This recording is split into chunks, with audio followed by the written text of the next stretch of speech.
Russia, Turkey emerge political frontrunners in Libya. Report says U.S. lack of interest, Europe's power struggle have made it possible for both countries to infiltrate Libya.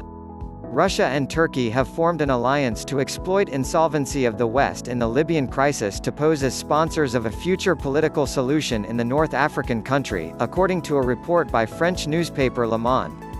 Libya, a large oil producer, has been engulfed by chaos since 2011 when longtime leader Muammar Gaddafi was killed in an uprising.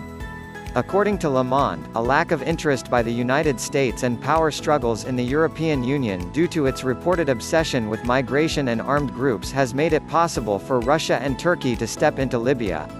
The newspaper also attributed other countries' failure to consistently support the post-Gaddafi transition and the growing activism in the Mediterranean for Turkey and Russia's influence in Libya.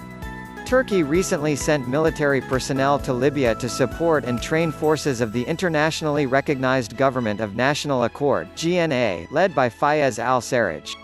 Turkish President Recep Tayyip Erdogan has warned of chaos in Libya unless peace is quickly established.